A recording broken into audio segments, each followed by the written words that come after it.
तर ही कल्पना फार वाईट आहे आणि तिला नाथनाथाने सासूची उपमा दिलेली आहे. सासूची त्या कल्पनेच्या मनात आलं तुम्हाला अधोगतीला घालायचं तर ती कल्पना तुम्हाला अधोगतीला न घालते. त्या कल्पनेच्या मनात आलं आता ते जाऊ द्या ते खोकलं गेलं पण सांग करणार आहे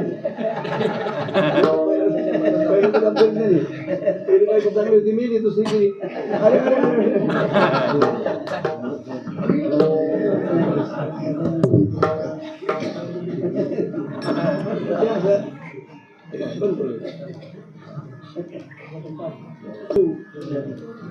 फार माणसाला जन्मजन्मांतर घ्यायला लावते. तिकडे ऐकू येतं ना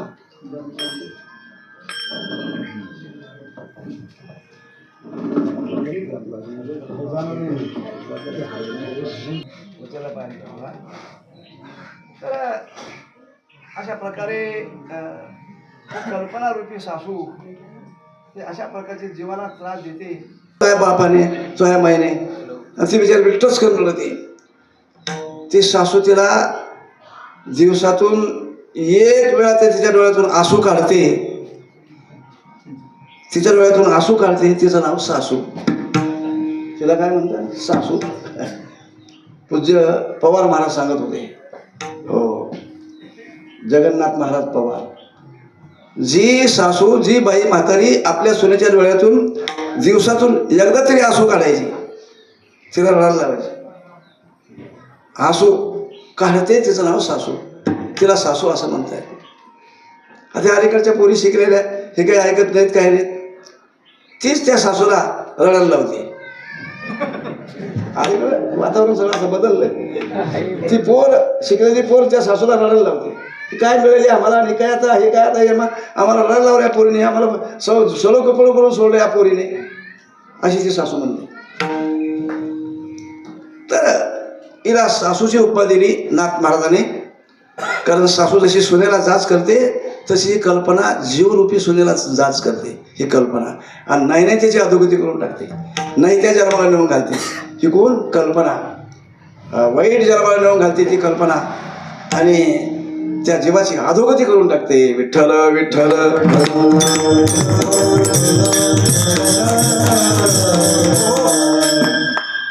अशा प्रकारची ही नाथ महाराज वर्णन करतायत. अशा प्रकारची ही सासू कल्पनेचे सासू हिचा बहुतचे जाचू देह भाव ठेवून पायी ब्रह्मपदी नाचू. परंतु कल्पना बाजूला सारून देहाच्या ठिकाणी आपले जे भाव आहेत ते बाजूला सारून देहाचे भाव बाजूला सारून आपण जर भगवत चरणावरती लक्ष दिलं भगवत चरणावरती लक्ष दिलं नाथ महाराज सांगतायत भगवत चरणावरती लक्ष दिलं तर ब्रह्मपदी नाचू. ब्रह्म या स्वरूपाला प्राप्त होऊ आपण. आत्मा या स्वरूपाला प्राप्त होऊ. म्हणून ही कल्पनेचे सासू याला दूर केलं पाहिजे आणि आपलं लक्ष भगवत चरणावरती ठेवलं पाहिजे. नाथ महाराज सांगतात कल्पनेचे सासोईचा बहुतचे जाचू देह भाव ठेवून पायी. पायी म्हणजे भगवत चरणावर अर्पण करतात देहभाव. देहभाव ठेवून पायी ब्रह्मपदी नाचू. मग ब्रह्मस्वरूपाला प्राप्त होतील सगळे माझे भक्त. सगळे असणारे भगवंताचे भक्त हे आत्मस्वरूपाला प्राप्त होतील यात कुठली शंका नाही. परंतु हे असे आहेत नाथ मला तिसऱ्या कडे सांगतायत सर्व गर्व सोडून बाई चला हरी पाशी. सर्व गर्व सोडून बाई चला हरी पाशी. सर्व गर्व सोडून बाई चला हरी पाशी. सर्व गर्व सोडून बाई चला हरी पाशी. बाबा ठेवणे पायी हरी रूप होते. बाबा ठेवणे पायी हरी रूप होते. बाबा ठेवणे पायी हरी रूप होते. बाबा ठेवणे पायी हरी रूप होते. बाबा ठेवणे पायी हरी रूप होते.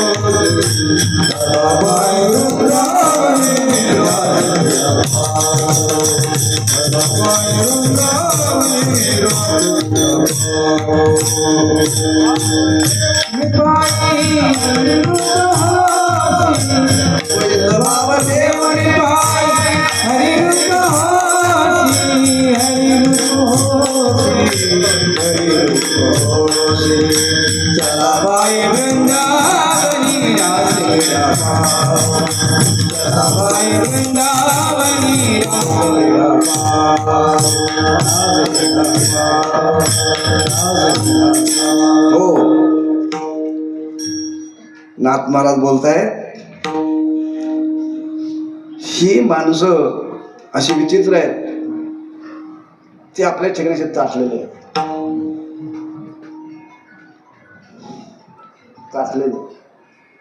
ते म्हणजे म्हातारा बाबा खनपुरीकर सांगायचे, आपल्याच भरात आणि मोडक्याच घरात, आपल्याच भरात आणि मोडक्याच घरात. घर पावतं 2 पत्र, वाशे लावलेले एकूण तिकून, हे आपलं घर, वा रे वा. अशी माणसं ताटलेली असतात. त्याला परमार्थ, त्याला देव, त्याला हे काय बावळटपणाचं लक्षण आहे, वेडी लोक हे सगळे करतात, हे याला काही कळत नाही, बावळट आहेत असं समजतो. आणि तोच आपल्या त्वऱ्यात राहतो, पुन्हा ग्लास मारतो मधून मधून पुन्हा आणखीन ताट होतो ग्लास मारून, म्हणजे दारूचा असं आहे ते. दारूचा ग्लास मारून पुन्हा ताईट बनतो आणि तुम्हाला आम्हाला तुच्छ समजतो. सर्व गर्व प्रधान माणसं गर्वाने प्रधान असतात, फार त्यात गर्व असतो.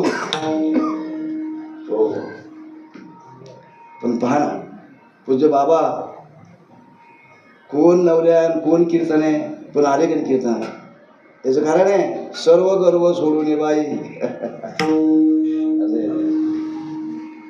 अभिमान गर्व सोडून कीर्तना करता आले असे. तर असं आपल्या ताठ्यात, आपल्या गर्वात माणसाने राहू नये, हे नाथ महाराज आपल्याला शिकवतात. सर्व गर्व सोडून बाई चला हरिपाशी, देह भाव ठेवून पायी हरिरूप होशी. जीवभाव काय, देहभाव ठेवून पायी हरिरूप होशी. पण ही माणसं ऐकतच नाही, ते आपल्या ताणात राहतात आणि शेवट त्याची अधोगती होते, शेवट ते नरकात जातात. तर त्याचं नरकात जाणं हे नाथ महाराजाला बरं वाटलं ना. अरे बाबा तुझा उद्धार होईल. ते म्हणतो उद्धार उद्धार म्हणजे काय, काय म्हणता तुम्ही, उद्धार कशाचा, काय भानगडे, त्याला त्यातलं काही कळतच नाही ना. अशी माणसं विचित्र असतात, त्याला त्याच्यातलं काहीही गंध नाही, त्याला काही त्यातलं माहिती नाही. आणि म्हणून अशी मूर्ख माणसं, ते आपल्याच ताठ्यामध्ये राहतात, ते आपल्याच गर्भामध्ये राहतात, तेच आपल्या श्रीमंतीमध्ये राहतात. आपली गाडी, आपलं घर, आपला बंगला. हो बुवा म्हणजे काय, झोपड्यात राहणारा, त्याला काही अक्कल नाही, असा ते बुवा कीर्तन सांगतो काय, भानगडी सांगतो काय, आणि पैसे वसूल करतो. आता तसं असं म्हणतात ना लोक, आणि घेतात ना लोक, ते पाहतात ना, त्या महाराजाला किती हजार रुपये दिले, त्या महाराजाला किती हजार रुपये दिले, त्या महाराजाला किती हजार रुपये दिले. एक महाराज 50,000 रुपये घेतो. शिव म्हणतो, दारुड्या म्हणतो, त्या मायला 50,000 रुपये, 50,000 रुपयाला कीर्तनाचे घेतो. म्हणजे काय, माणसाला विमानात नेऊन वैकुंठाला पोहोचतो करतो काय, माणसाला विमानात घालून वैकुंठाला पोहोचतो करतो काय. पण तो माणूस त्याच्याकडे असा आश्चर्याने पाहतो, तू दाबल्या बरं का. तो मूर्ख माणूस, आपल्या भोवती आणि ओळून घेणारा माणूस असा महाराजाकडे पाहतो, असा महाराजाकडे पाहतो. पण त्याचा परमार्थ आहे, त्याला जायला यायला खर्च लागतो, तिची गाडी आहे, त्याच्याकडे त्याला खर्च लागतो, त्याला दिलंच पाहिजे, केलंच पाहिजे, असा विचार नाही त्यांच्याजवळ.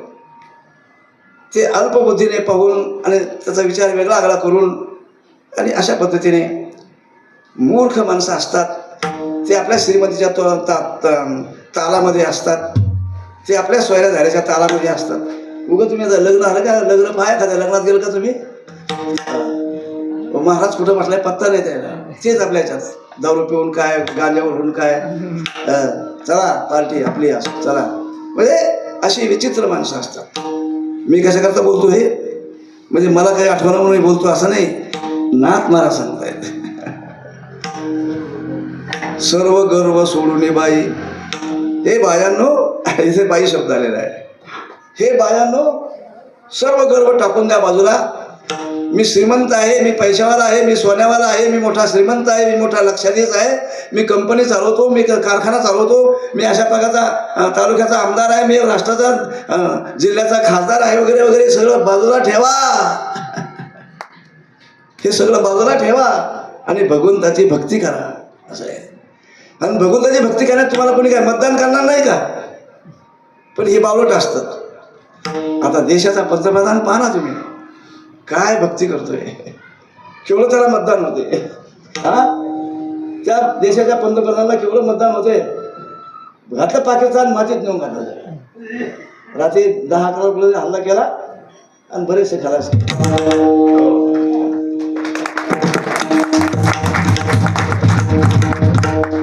हा जर पंतप्रधान तुम्हाला जर नसता तर तुमची काय फजिती होती हे तुम्हालाच पाहायला मिळाली असते. म्हणजे मी त्याचा प्रचारक आहे असा त्याचा अर्थ नाही. वस्तुस्थिती आहे. राजकारणी माणूस असा पाहिजे, राज्य चालवणारा, गाव चालवणारा असा पाहिजे. त्याचं गाव चालवणारा त्यावरून कोपऱ्यात पडतो. कस काय तो गाव चालवणार आहे? ते आपल्या गर्वात आहे ना रे. हा, मी सरपंच आहे, मी अमुक आहे, मी तुला म्हणे काळी चेपेला गळा, मी वेळा करीत असे. म्हणून सरपंच कसा पाहिजे? असा नम्र पाहिजे सगळ्याशी. तो नम्र झाला नाही त्याचं काय वाईट झालं का? नाही नाही, त्याला माणुसकी म्हणतायत. जो सगळ्याशी नम्र आहे तो माणूस आहे. तुकाराम महाराज सांगतात, नम्र झाला भूता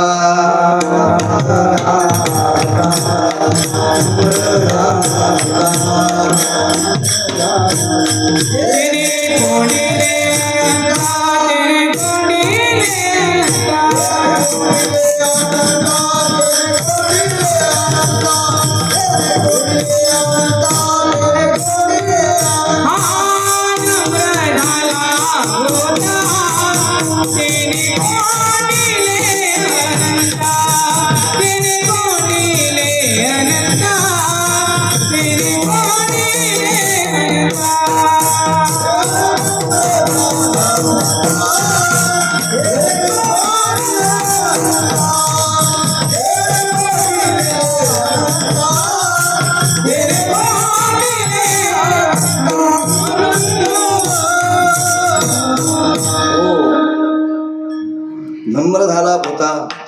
जो सगळ्याशी नम्र आहे त्याची अशी शक्ती तयार होते, तो देवाला हृदयात कोंडण्याची ताकद त्याच्यात निर्माण होते. तिने कोंडिले अनंता, अशी शक्ती तयार होते. हे नम्रतेचं महत्व आहे. नम्र झाला म्हणजे काही त्याने फार वाईट केलं नाही. तुम्हाला असं त्याने वापरून नमस्कार केला नाही नाही. मला शक्ती संपन्न तो झालेला आहे की जो भगवंतालाच कोंडण्याची ताकद त्याच्यात निर्माण होते. अशा प्रकारचा नम्रता नाथ महाराज शिकवतात. गर्व टाकून द्या, नम्रता धारण करा. सर्व गर्व सोडून बाई, चला हरिपाशी. देहभाव ठेवून पायी हरिरूप होशी. अशा प्रकारचा देहभाव ठेवून आणि तो हरिरूप होशील, भगवत स्वरूपाला प्राप्त होशील. अशा संबंधाने तो देव कसा आहे ते नाथ महाराज शेवटच्या काळात एका जनार्दनी विश्वव्यापक हा देव, एका जनार्दनी विश्वव्यापक देव, विश्वव्यापक एका जनार्दनी विश्वव्यापक हा देव, एका जनार्दनी विश्वव्यापक देव, एका जनार्दनी विश्वव्यापक देव, एका जनार्दनी विश्वव्यापक देव, एका जनार्दनी विश्वव्यापक देव.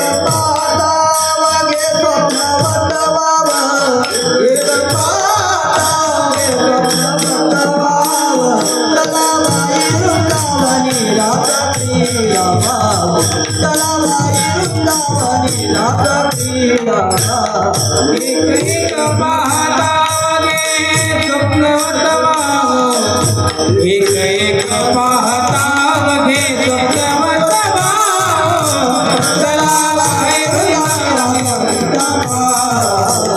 चला बाई क्रीडा पाहू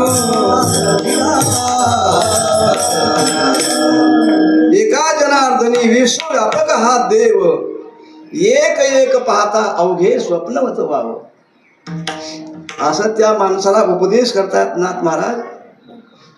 सर्व गर्व सोडून पाहिजे चला हरिपाशी अशा माणसाला